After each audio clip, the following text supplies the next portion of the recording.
Look at this, y'all. Guess what I'm going to turn this into? This right here is going to be turned into some delicious, delicious chicken and dumplings. I've got this sitting over here to the side. I've just made it, and I'll show you how I do it. And I've got a bunch of tips and tricks on making your dumplings the very best ever that I've learned from generations of cooks. So y'all, join me in the kitchen. We are making Nanny Swan's chicken and dumplings. You're going to love them, and here we go. First of all, what you got to do is make sure you got your chicken ready. Now, if you'll look right back here, I have stewed my chicken. Some people call it stewing, some people call it boiling, whatever. But you put your chicken in there. Now, you can do a whole chicken, but you don't need that much chicken, so you'll have chicken left over. Or you can buy chicken thighs when they're on sale, and that's what I've done. And I've got 5 chicken thighs that I've cooked. And I've pulled them out, and they are cooling right now, so I can pull that off the bone in just a minute. So, y'all, when I do dumplings, it's a fun day in the kitchen, and I just get to get in there, and I get to cook, and I can do other things like laundry, etc. But there's a certain time in the kitchen you got to stay right on top of your dumplings. So this is the part that you got to do to get to those delicious dumplings. Now, I've got my chicken done, so I've still got this hot over here. One tip about cooking that, 2 tips. Number 1, Google Danna Standridge preparing your chicken, and that'll pop up and you can see how to prepare it.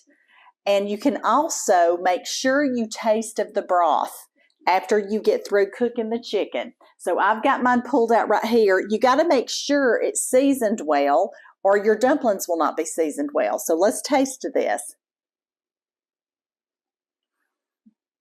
Oh, that's pretty good. I think it needs a smidge more salt. Now, I'm going to tell y'all when I started, I put about 1/2 of a tablespoon of salt in there. So I'm putting probably 1/4 of a teaspoon in there now. Okay, so something about doing chicken and dumplings, you're going to have to be tasting it throughout the day. So that's good. You know, if you do that, you know you'll have very well flavored dumplings. They'll taste good. People will love them. Also, you're going to need an apron. Do y'all like my new apron? It says, "He restores my soul," Psalms 23:3. I love this because he really does restore my soul. So does dumplings. So let's move on with actually mixing up the dumplings. My Nanny Swan was renowned for her dumplings all over this part of the county. And when we would go to church, when I'd be sitting beside her, people, if we had an eating thing that day, people would slip up to her and say, "Lorraine, did you bring the dumplings?" And she would smile and say, "I brought the dumplings." So anyway, my middle name's Lorraine, so here I am, Danna Lorraine, making her dumplings. So you need 2 cups of flour. Now she calls for all-purpose flour. You can use self-rising. If you use self-rising, leave out the salt. If you use plain flour, you got to put a little salt in it. And the salt you got to put in there is a teaspoon. So here we go. And you're going to need some melted butter. This is 1/2 of a stick of melted butter. And you're also going to need about 3/4 of a cup of that hot liquid that you just cooked the chicken in. So let me get me some.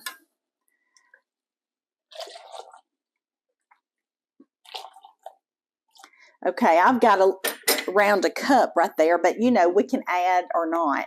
Now this right here, we get our 2 cups. I'm going to put in about 1/2 a cup of the juice. You don't add it all at once because you don't want it to get too wet. Okay, you're going to stir it and look at it. Then we're going to pour in 1/2 a stick of melted butter. And then we just got to stir it and start looking at this and making sure that we can make it into a dough ball. And look, I've learned the hard way. One time I'm like, "Oh, I'm just going to add the whole thing." And I did that and it was so wet. I had to keep adding more flour. And so, you know, that messes up your increments. So anyway, go in a little slow. and stir. And when you get it to a ball, you look at it and you touch it and you see, is this sticky or not? Mine is not sticky. It's just right, actually. It's almost like I've done this before. But anyway, what I'm going to do after I get it there, let me feel of it. It feels good. Get the dough off of that. Then we're going to make it into a ball. And we're going to let it sit for 20 minutes. Now, what I'm going to do now, you can see I don't even need flour on my hands because it's got all this butter and stuff in it. And I'm just making it into a dough. And I'm going to set this aside. And it's got to sit for 20 minutes before I do it. Now, as you know, I've got 2 things of dough made. So what am I going to do with all the extra? Y'all, I will show you later, but I freeze it. And I cut it, and make the dumplings, cut it all up, put it on a flat sheet, cookie sheet, let them freeze. Then after they're frozen, I take them out and put them in a freezer bag, and I have dumplings whenever I want dumplings. Now, this is clean. I cleaned it real good right before I started. But the next thing we got to do is just go ahead and get us some flour. Now, in dumplings, you know, when I first started cooking dumplings, I thought, oh, you got to get all the flour off the dumplings before you add it, blah, blah, blah, blah. No, you don't. One of my aunts said, no, Danna, you want to keep some of the flour because it thickens up your broth. And I was like, oh, yes, smart lady, my aunt. But anyway, and my grandmother. All right, so what we're going to do right now is cut this in half. And I have my bench scraper here. We're going to cut it in half, put this to the side, and then start rolling it out. Now, I'm going to tell y'all that I have a lot of things, antique cooking things from different people in my family. And one of them is my antique rolling pin from my grandmother, my great-grandmother Parker. Okay, so if you want to read about that, you can get on Birmingham Christian Magazine. I'll put the link for you in the description, and you can read about what I wrote about my Grandma Parker's rolling pin and how it's helped me through my life.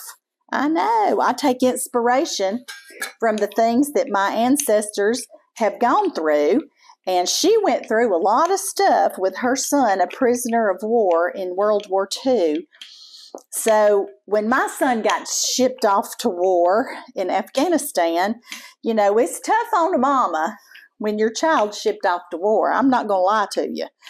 It's tough. And knowing what she went through, she didn't know for 18 months if her son was alive or not over in Germany when he was captured. So I would look at that rolling pin, at this rolling pin, and say, Lord, I'd pray, Lord, if she can do it, I can do it. And she made it through that, and I'm going to make it through this. So I do take inspiration from things from my predecessors, my ancestors. Do y'all do that? If you do, tell me. All right, we're going to make this pretty thin. And then what we got to do is start getting this to a rolling boil back here. So I'm going to turn this up. We're going to get it to a rolling boil, and then we're going to start dropping the dumplings. Now, Nanny would make hers about in rectangles, 1 by 2 inch rectangles. And I'm going to tell you what I do. I just cut them, and if they're not exactly, 1 by 2 inch, if they're a little more, a little less, I don't fret. Don't worry over it. The sun's still going to come up if you got a crooked dumpling. But, sometimes I think we put so much pressure on ourselves to be perfect, and it's like, y'all, let's just enjoy making these dumplings. And let's enjoy feeding people. My dad and mom are going to stop by in a little bit, and Nanny Swan is my dad's mother. And he knows I'm making dumplings, so they're going to stop by in a little bit and get some. I hope that I can get them on the video with me, but I don't know. We'll see. All right. Let me move that one up a little bit. Okay. Then you just got to try to eyeball it at the end down here, because some of these are not going to be as big, but it's okay. Like I said, the sun's still going to come up if we have small dumplings or large dumplings. But yeah, these are those flat dumplings. They're not the drop dumplings that some people do, but that's just how my family did it. All right, let me check back here. And this is how you do. You just start picking them up and laying them on your hand because you're going to drop about 5 or 10 at a time in there, okay? Not 10. You're going to drop 5 at a time, and then you drop them in different places on the pan. So it's a rolling boil, and I'll pull you over here directly so you can see it. But I'm going to show you from afar first how I'm dropping these in. So you just take your dumpling and you find a spot and you drop it all in different spots all over the dumpling juice, or the broth as we say. Come back and get you another handful. That's what it's like making dumplings. And I'm going to tell you something. I pray over my dumplings. Lord, let these be the best dumplings they've ever eaten. And we'll see how that turns out. I know it'll be just right. Now, you know they're starting to do well when they start floating to the top. And I'm going to pull you over here in just a jiffy and let you see what it's looking like. But it takes no time at all to make these. And people tell me, oh, I buy my dumplings already made. I'm like, why? It's so easy. But now, listen, I was not always good at making dumplings. The first time I ever made any, they were so bad. So anyway, it did take some practicing. The first time I tried them, I had not gotten advice from all my different relatives that knew what was what on the dumplings. So now that I have their advice, it's a good thing for me and my family.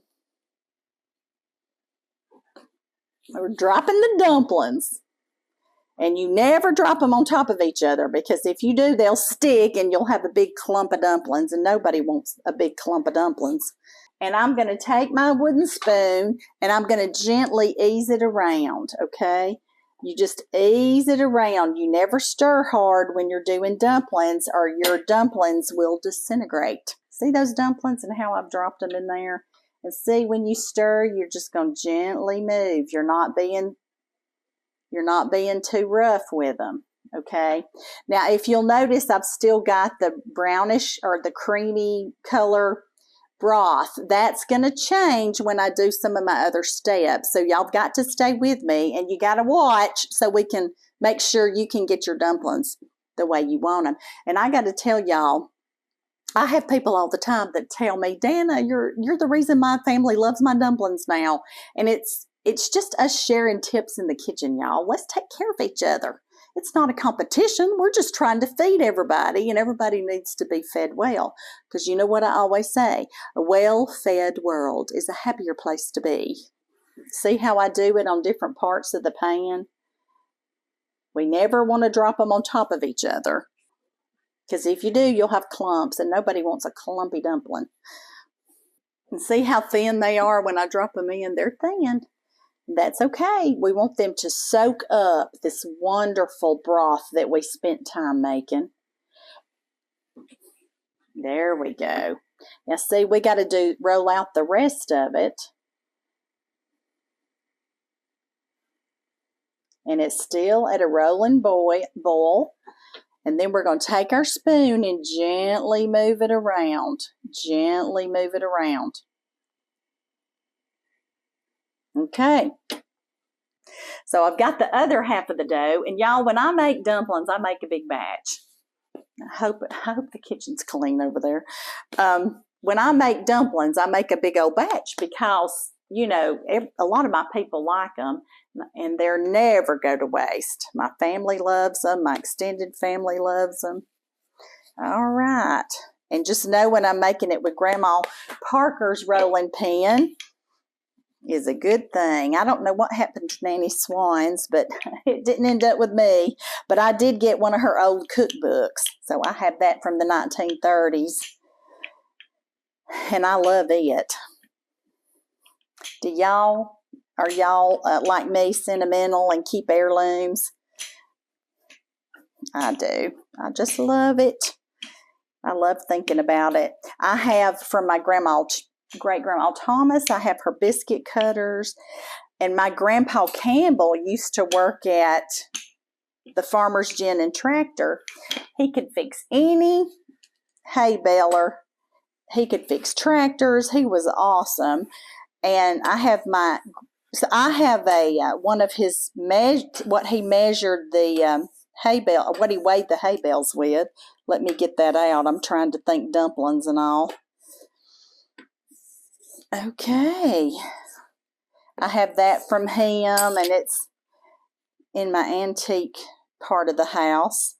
And I have a picture from his wife, which was my granny, that used to go and have the milk in the stream by their house, how they kept their milk cold before refrigeration. All right, there we go. We're dropping some more in. Here we go. Oh, yeah.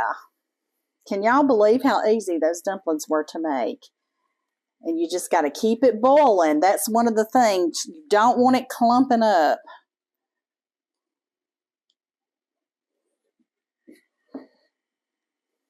Yeah, I'm going to move those around just a little bit.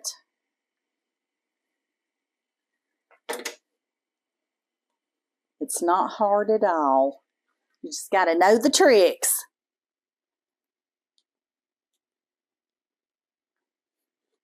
And you've also got to judge how much broth you want per how much dumplings. I personally like a lot of both, but everybody doesn't. But I do, so I just make them the way my nanny did. There we go, a few more.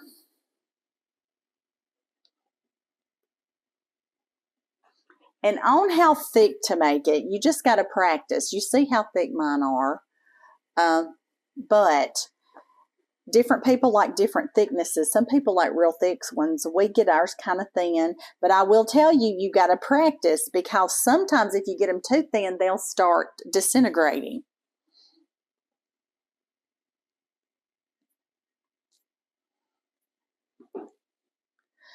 They'll start disintegrating on you, and we don't want that either. You worked hard on these dumplings. We want them to be there when it's time to eat. Okay, that one didn't go down. Whoa, Nelly. Did y'all see me drop all that? The good thing about making dumplings is you get to use, a variety of your kitchen equipment, which I like doing. You get all this stuff. We might as well use it. And to me, it's like playing in the kitchen. Kind of like Play-Doh. All right, this is getting about as full as I want it. And there's only like a few little side pieces left. So this is what we do there. Now, after the last thing goes in, you have to let it cook for just a little bit longer. So after the last one goes in, you're going to let it cook for 10 minutes. So we're going to just let this cook for 10 minutes.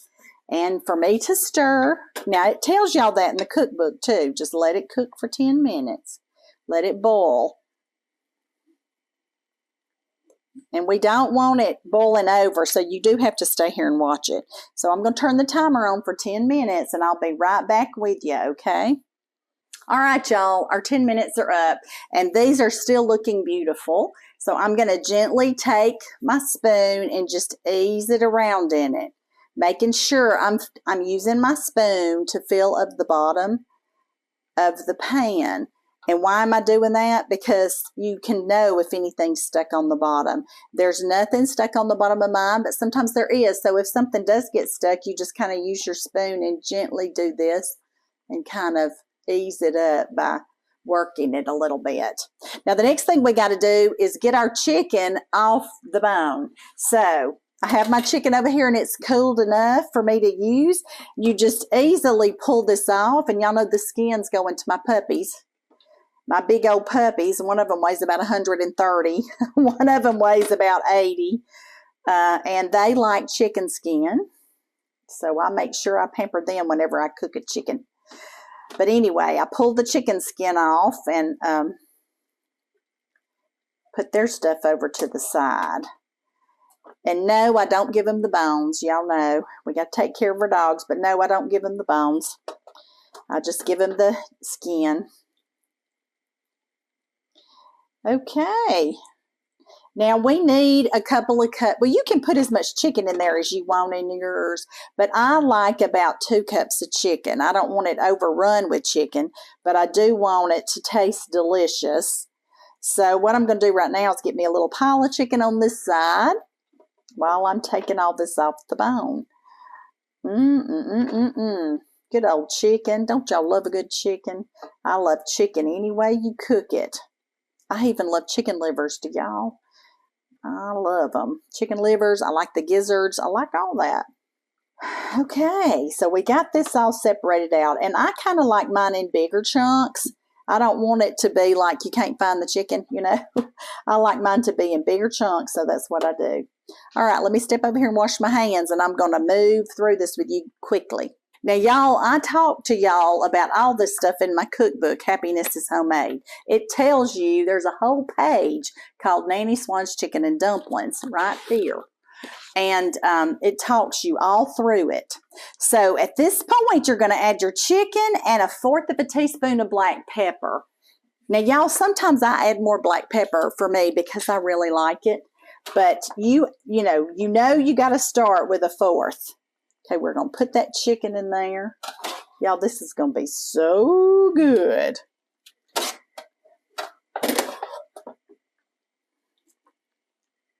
Okay, let me just snatch that up with this.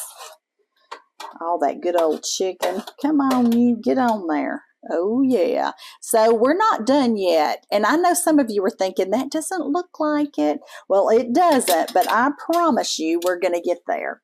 And see, it's all for you here in my cookbook, and I'll put the link for you. You can buy my cookbook, Happiness is Homemade, y'all, on Amazon. And if you want it today, you can get it as an ebook. So the next thing we got to do is put the black pepper in it. And y'all, I'm going to do fresh cracked black pepper. But I like, it says 1/4 of a teaspoon, but I'm going to put this much, and then I'm going to taste it later and see if we're doing right or not. Okay, so I got that in there. So what do we do next? I'm written it all out for you. The next thing you do is get 2 tablespoons of flour and 1 cup of whole milk and whisk them together. Okay, then you pour it in. All right, so I've got my 1 cup of milk. Let me pour out, get me about 2 tablespoons of flour. 1. Now, if you do a little more, that's okay, and sometimes I do a little more. Then you take your fork and you whisk them together, okay? You just whisk it together, and you whisk it good. And now what we're going to do, we're whisking it together, and you see there's still a few little lumps in there. All right, y'all, don't let this freak you out. It's going to have a few lumps, no matter how hard you whisk. So then we're going to pour it into here. Okay, we just pour it all over. And I've had people say, oh, Lord, Danna, I've got lumps. I'm like, don't fret, don't worry over the lumps. I promise you. Now, I want to show you what it looks like at this point. Okay, so we're going to stir and then bring it back to a boil, and these lumps are going to be taken care of. I would not steer you wrong. Okay, gently, gently. Now, y'all, this slurry with the milk is going to thicken this up, and it's also going to make you have a beautiful white juice, so to speak, or white. It's not quite a gravy, but you know what I mean. The broth is going to turn beautiful and white. Okay, and we just got to let this roll, baby. And see, you can already tell it's starting to melt. And y'all remember, we have butter in there too.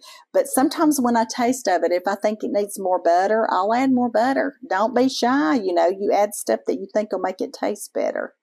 All right, I'm moving it around. Now I'm going to put this down. And let me tell you what we're going to do next, because I've spelled it out for you right here in my book. Okay, you're going to bring it to a gentle boil for 10 minutes and then turn off the heat. What, you say? I say we're going to let this boil for 10 minutes, then we're going to turn off the heat and let it sit for at least 15 minutes before you even think about serving it. Because what's going to happen, it's all going to thicken up, and it's going to thicken up, and it's going to be a really good consistency. Now, I always have people when I do dumpling videos, and there's more of them because I've made these through the years several times for y'all, but you can always Google Danna Standridge Chicken and Dumplings, and you can find several of my videos. If you want to do how to prepare your chicken, Danna Standridge, how to prepare your chicken, and those videos will pop up. Okay, so now you know what we're doing. We got to let this go for 10 minutes. I'm going to turn it down a smidge so it's at a gentle boil. And 10 minutes from now, I'll show you what it looks like. And then we got to let it sit for 15 minutes. All right, see you in a few minutes. All right, y'all, our 10 minutes are up. And look what it looks like now. I know y'all thought, ooh, the lumps. See, they're gone. And y'all, I just dropped about 2 tablespoons of butter in here because I just want to give it a little extra cream. Here we go. Now, y'all, look. This is how it is, but we got a taste of it. Taste of it and see what we got to do. So I pulled some out. I'm going to show you what it looks like. Let's see. See that beautiful dumpling right there and that beautiful juice? Now remember, this juice is going to get thicker after we let it sit, but we got a taste of this. Make sure we've done all right with our seasonings.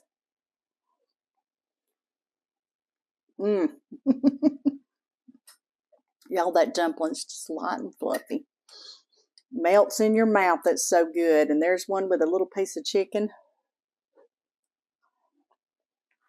I don't think we need a thing. I could eat that whole pot, but I'm not going to. Okay, now what we got to do now, and I know I told you this and you're like, what? We are turning, first we're stirring the bottom, make sure nothing's sticking, and nothing is. Now we're going to turn it off, turn it completely off, and I'm going to put the lid on it. Let me grab my lid.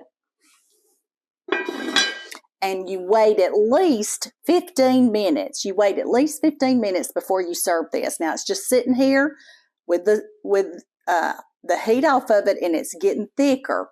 And that's what we want it to do, is to get thicker. Now you can leave it for longer than that. My Nanny Swan would leave hers. She would get hers to this point and then go to church, you know. She'd do that on Sunday morning. Then she'd go to church and come back in, and it would be ready to go. Now, sometimes it might get a little too thick. What do you do in that instance?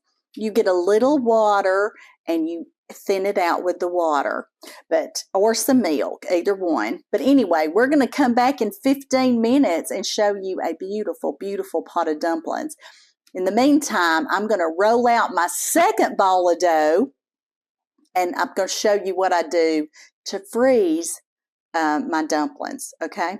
So anyway, let me get you moved over. Let me show you what I do to get some of these in the freezer so that when I feel like making dumplings but I don't have time to roll them out and stuff, I can still make them. The first thing I do is I get me my baking sheets out right here, and I just line them with some parchment, okay? Open one of these, line it with parchment. And then I just roll it out and cut it and lay it on there separately. This is my dough, and I think, you know, I had a few pieces from earlier that I didn't put in the dumplings, so I'm just going to get them in here. I'm going to knead this just a minute. Remember, you let it sit for at least 15 minutes before you start doing this, and it'll be a lot easier to work. Remember, this was all clean. Now we're going to get to business. Now, the next thing we're going to do is cut this in two. So I take my scraper, we're going to cut it in two. And you may say, Danna, why are you cutting it in two? Well, y'all, the reason is, if you try to do it one big ball, you're going to end up with really thick dumplings. Trust me, I've done it. You don't think you're going to do it, but you just end up rolling it out, and it just ends up to be a little too thick. All right, here we go. Now I'm just going to do this and get my Grandma Parker's rolling pin, and we're going to make us some good dumplings. Yes, indeed we are. We're going to get them rolled out pretty thin. They've asked me measurements on this, and I say 1/8 of an inch, but I'm just going to tell you it's got to be thin, and y'all know it, or they'll be big, clumpy dumplings if you don't do that. All right. How easy was that? It was easy to roll because we let the dough sit there for a little while. All right, let's get to cutting. Now, if you want to make them real neat and pretty, you go right ahead. But I'm just a mama trying to get the food on the table, and this is what I do. That one's too thin, so I'm going to put it with that one. Now, what you do is you just lay them in, put them on this, and then put them in the freezer and let them freeze good. And then whenever they get frozen and they won't stick together anymore, let me move it together so you can see what I'm doing. Then you can go ahead and put them in a freezer bag. And then you've made your own dumplings. And aren't you proud of yourself? Me, I'm proud of you if you make your own dumplings. I sure am. Sure am. This is going to be so good when I don't feel like cooking a whole big thing, or maybe I've just want to make a little pot of them. You know, I'll be able to do it. All right. And I'm just telling you, I was real proud when I mastered dumplings, because I'm going to tell y'all, the first time I made them, they were like not good. And my husband was like, "Ooh, Danna." I said, "Oh, I know it." And I knew it. I wasn't offended. I was like, dumplings are just not my thing, is what I thought. And then when I was writing this cookbook, you know, I've written 2 cookbooks, and I wanted my Nanny Swan's dumpling recipe in it. And I called my mother and said, "Okay, Mom, I need her recipe." And you know what she said? "It's not written down." I was like, "Are you kidding me?" She said, "No." I said, "Nobody has it." And she said, "Well, you can call people and talk to them." So anyway, we ended up my mom and I doing some research and talking to a bunch of different people, trying to figure out the best way to make Nanny's dumplings, because there's all kind of different ways. And then, you know, I'm a former biology teacher, so I went to work and I made 2 different batches of dumplings that we thought might be the recipe, and I just passed it out to people, dumpling A and dumpling B, to people who had eaten Nanny's dumplings, and I got me this recipe. But I'm going to tell y'all, it was a treat working on it. I got to work on it with my mom. We had a great time, and we got to eat a lot of dumplings. And my poor husband ate way more dumplings in his life than he ever thought he'd have to while I was working on this. Whoop, there we go. All right, let's get these in here. I may have to set up another one. Put this behind me over here. But we got that recipe, and I was so happy. And now you can have the recipe too, because I'm going to share these family recipes that we have. Because let me tell y'all something. If you got a loved one that makes something you really like, after they pass on, you don't know what you're going to miss. It could be a Jell-O salad they made. It could be a cake. It could be chicken and dumplings. Could be your fried chicken, and her fried chicken recipe's in here too, and it's a good one.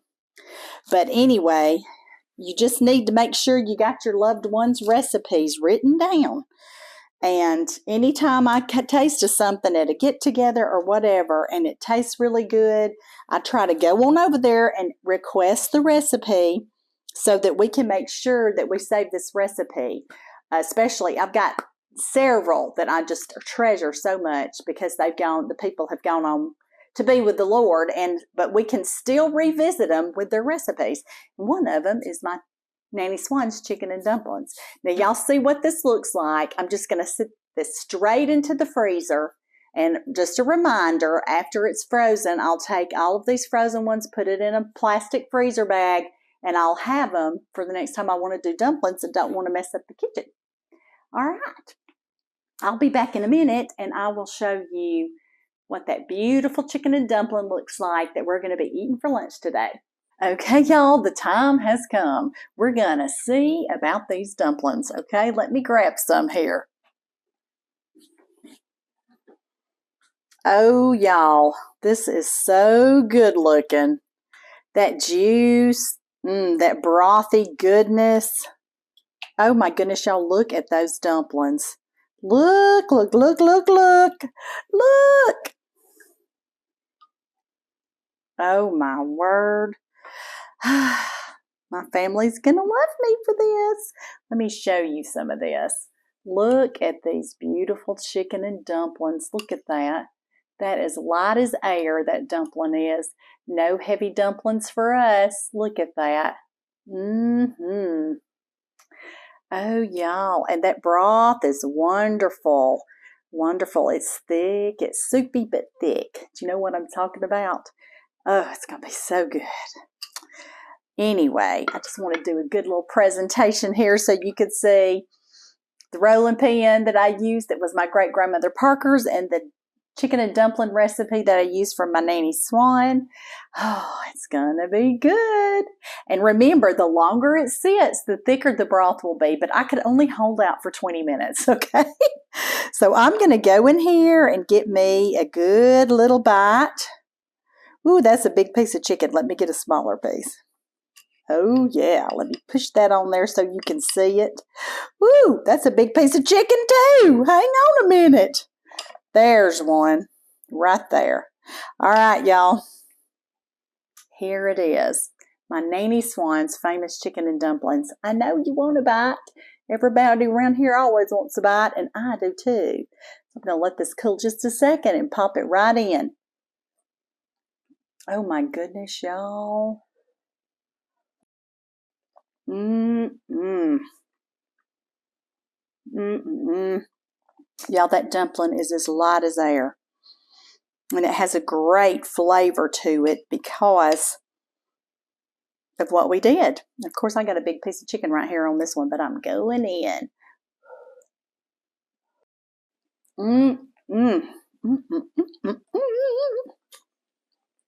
This is delicious. Do yourself a favor. Learn to make your family chicken and dumplings. You will be so happy. I'm going to get one more bite. This bite's just for you. This bite's for you and you alone.